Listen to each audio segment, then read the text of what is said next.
like and subscribe call out. Before we get into this one, if you're new here, welcome. This channel is all about the fortunes that were built, the ones that were protected for generations, and the ones that vanished completely. If that's your kind of story, hit like and subscribe now, because you will not want to miss what's coming next. Alright, let's get into it. 1. Some fortunes disappear in a single generation. Others survive 200 years, 4 wars, and a dozen economic collapses, and come out bigger. This is the story of the families who didn't just get rich, they built machines to stay rich forever. 2. Old money isn't just about how much you have, it's about how long you've had it, and whether it survives you. Anyone can make a fortune. Almost no one can make it outlive 4 generations of heirs. 3. In 1870, a quiet, disciplined bookkeeper named John D. Rockefeller founded Standard Oil. He wasn't flashy, he wasn't the smartest man in any room, but he understood something almost no one else did: control the whole system, not just one piece of it. 4. Rockefeller bought out competitors. He struck secret deals with railroads for lower shipping rates. By 1904, Standard Oil controlled 90% of America's oil refining. He wasn't just rich, he was, by some estimates, the wealthiest private individual in modern history. 5. That kind of control made enemies. In 1911, the US Supreme Court ordered Standard Oil broken into 34 separate companies. It should have been the end of the empire. Instead, the value of Rockefeller's shares across those new companies made him even richer. 6. Rockefeller understood something his heirs would inherit along with the money. Reputation is an asset too.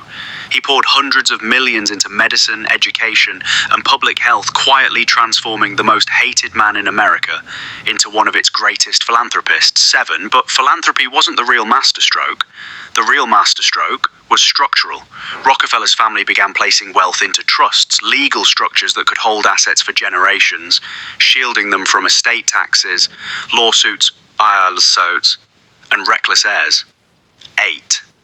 More than 150 years later, the Rockefeller family still manages its wealth through those same principles: professional family offices, diversified trusts, and a culture that trains each generation to be stewards, not just spenders.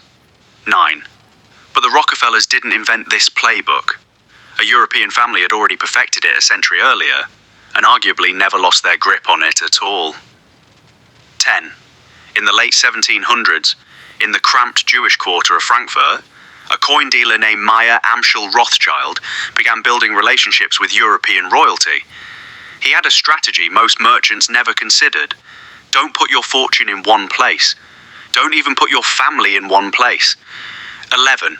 Rothschild sent each of his 5 sons to a different European capital: London, Paris, Vienna, Naples, and Frankfurt. Each ran a branch of the family bank. Together, they had something no single banker in history had ever had: real-time financial intelligence across an entire continent. 12. The Rothschilds financed governments and armies, including Britain's war effort against Napoleon. Legend claims they used carrier pigeons to learn of Wellington's victory at Waterloo before the public did, using the information to move markets in their favor. Historians dispute the pigeon story, but the underlying skill was real. They moved faster than anyone else. 13. Unlike Rockefeller, the Rothschilds avoided the spotlight almost entirely. They rarely explained their methods publicly, and critically, they intermarried within the family for generations, keeping ownership and secrets inside the bloodline. 14. Both families relied on the same underlying tools that protect old money today: trusts that separate legal ownership from control, family offices that manage investments privately, and estate structures designed specifically to reduce what's lost to taxes each time wealth passes down. 15. There's an old saying, repeated in cultures around the world: shirt sleeves to shirt sleeves in 3 generations. The first generation builds it, the second grows it, the third, raised in comfort, without the hunger or discipline of the first, often loses it. 16. Few families prove that saying better than the Vanderbilts. Cornelius Vanderbilt built a shipping and railroad empire in the 1800s worth, in today's dollars, well over 100 billion. When he died in 1877, he was the richest man in America. 17, his heirs had a different instinct than Rockefellers. Instead of protecting the fortune, they built massive, extravagant mansions and competed with each other to spend the most lavishly. By 1973, less than a century after Cornelius died, a family reunion of over 120 Vanderbilts included not a single millionaire. 18, the difference wasn't luck. The Rockefellers and Rothschilds built systems designed to survive incompetence, bad decisions, even outright scandal. The Vanderbilts built monuments to their own success, beautiful and ultimately worthless as protection. 19 today, the ultra-wealthy still study this same playbook. Family offices now manage trillions of dollars globally, often specifically designed around one goal.